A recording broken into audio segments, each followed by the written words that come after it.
Good morning and welcome to Face the Nation. President Trump's grip on his party has tightened with Saturday's defeat of Louisiana Senator Bill Cassidy in a three-way Republican primary. Cassidy voted to impeach Mr. Trump after the January 6th attack on the U.S. Capitol. And as a doctor, Cassidy has been outspoken about some of the administration's health policies. In turn, Trump endorsed one of his opponents and has been openly critical of Cassidy. There will now be a runoff for a seat that is a safe Republican one. But this is a midterm year when a president's record is a top factor nationally. Our CBS News poll out this morning says that 7 in 10 Americans say they are frustrated or even angry with the administration's approach to the economy. 2/3 say Trump's policies are making the economy worse, at least in the short term, and only 27% say they approve of his handling of inflation. That marks a new low for the president in our CBS News polling. We begin this morning with a top member of the president's economic team, United States Trade Representative Jamieson Greer. Good morning to you, Ambassador. Good morning. Good to be here. It isn't just a matter of sentiment. Gas is at an average of $4.51 a gallon. Americans have spent $45 billion more on fuel since the war began versus a year ago. The stock market's up, but lower income Americans are pulling back on their spending. The New York Fed reports households earning less than $125,000 a year are fueling up their cars less often. How do you provide relief to the average American? Well, we know that no one wants to see higher gas prices. At the same time, the president's balancing foreign policy considerations. We know that in addition to wanting to have low gas prices, we don't want our children or grandchildren to inherit a world where Iran has a nuclear weapon. So the president's focused on affordability in as many ways that he can. He's bringing jobs back to America. We're focused on getting wages up to offset any kind of increase in prices. And we're seeing prices go down for staples like dairy, cheese, flour, et cetera. So we're very focused on this. The president's focused on it, and we look forward to seeing those prices come down soon as the operations wrap up in the Gulf. But we have no time frame for that at this point. Let me ask you about what you were just working on in Asia. China said it agreed with the United States to establish a board of investment to consider Chinese investment here in the U.S. and to establish bilateral boards of trade to discuss tariffs. Which products are going to be affected by that board? Are these items outside the current investigations that you are conducting? So when we think about the Board of Trade, we're thinking about how to manage economic relations between the U.S. and China. These are two economies that are quite different, and we're focused on trade in non-sensitive goods. When you talk about sensitive goods, the most high-tech stuff, things that can be used for military uses, those are national security issues. So we're looking to discuss things like sales of agricultural goods to China, energy goods, Boeings, medical devices. When we talk about the kinds of things we want to be importing from China, there are a number of things. There can be consumer goods, maybe low-tech items, and so we look at those types of areas where we should be trading. On the investment side, the Board of Investment is really about discussing key issues in U.S.-China investment policy. It's not really an investment program, but it's to try to almost be like a firefighter and put out issues when they arise between the two countries. So really, this just seems a message of stability, because you were already discussing a lot of these things on a bilateral basis, right? I mean, what's new? So we have never had a Board of Trade or a Board of Investment before. We've always had an ad hoc approach with China and the United States, which I think is actually challenging. I think it's more important to formalize these relations. The United States has a host of tariffs, import controls, export controls on China. China has a number of non-tariff barriers that have been in place for a long time. Other challenges they impose to block our imports and things like that. It's much better to discuss these in a formalized way between our government and their government.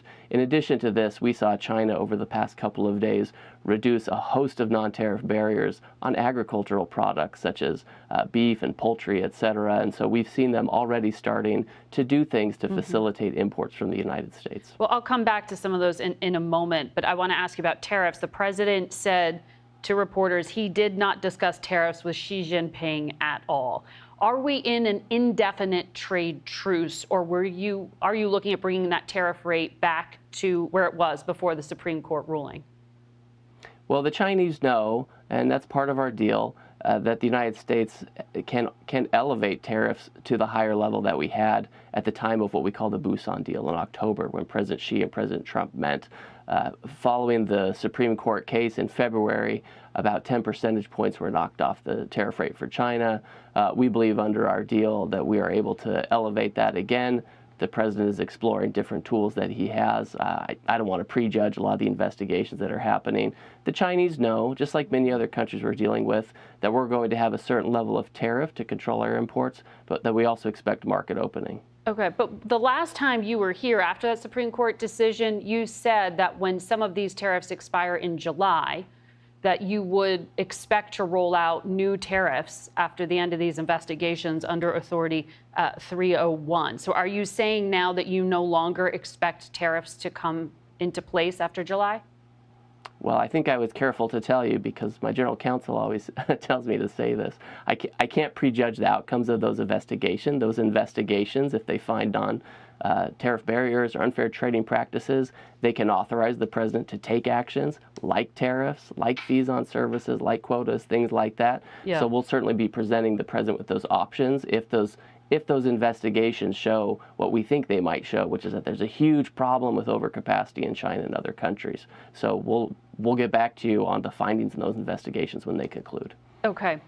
We did see China on Saturday release a statement confirming some of the deals with the U.S., but it was pretty vague. There was no mention of the promise to buy 750 Boeing planes that President Trump told reporters about if the first 200 go well. China said there was a guarantee by the U.S. to supply aircraft engines, but it didn't mention the 400 and 450 GE engines that the president announced. GE hasn't commented either. So how locked in are these agreements? So the 200 Boeings, those are locked in. There's obviously a future to have more Boeings. The reality is this is the first major purchase by China in almost 10 years of Boeings or orders rather. So that's going forward. And like the president said, when and if Boeing delivers, there's a lot of upside there. With respect to some of the other details, we're finalizing a fact sheet that we'll hopefully get out very soon so we can be clearer about the double-digit increase in agricultural purchases we expect from the Chinese and some of the other things that happened and were agreed to during the visit. Okay, and I know GE is meeting with China today, but we haven't seen anything from them on the aircraft engines. On the ag products, the conservative Wall Street Journal editorial board questioned whether the summit achieved any of the stated wins because of how vague these things have been. They said Mr. Trump boasted about fantastic Chinese purchases of U.S. soybeans and aircraft, but China didn't confirm the sales. And by our count, this is the second time China has bought the same American soybeans, or is it the third? They're kind of arguing you're playing a shell game here with like re-announcing past deals on past agreements to purchase over a period of time. Can you answer these conservative skeptics with any specifics? So first of all, we've had a deal in place with the Chinese since October that they would buy 25 million metric tons of soybeans each year for the rest of the president's administration. So that deal is still in force. What we expect with the new purchase agreements, where the specific number will be announced very soon, double-digit purchases of aggregate agricultural products. When I say aggregate, I mean everything else. That could be soybeans, that could be beef, that could be grains, that could be dairy products, all kinds of things. So we have the existing soybean deal that they may be referring to, and then over on top of that, we have these agricultural products as well, and all of that will be facilitated by Board of Trade discussions with the Chinese. So still not nailed down, just an aggregate agreement. So how many concessions did the U.S. make? What were those concessions in order to get this? Well, one thing, there are balanced trades here, right? We're trying to get to balanced trade with the Chinese. For a long time, it's been out of whack.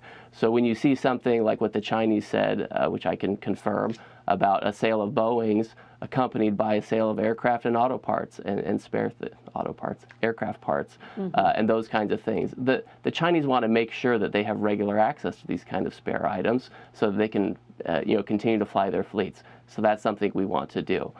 We are focused on mutually beneficial trade.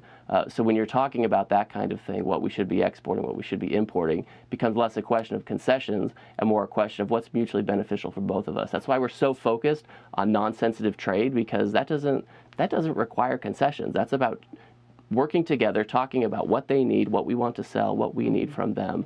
So we're already seeing it as they've re-registered beef facilities where beef facilities expired. They're taking poultry again. They're working with us on biotech traits to make sure that those types of products that have genetic modification can go into China without any problem. Okay. China still sells more to the U.S. than it buys, but that difference has decreased by about 31.5%. So thank you, Ambassador.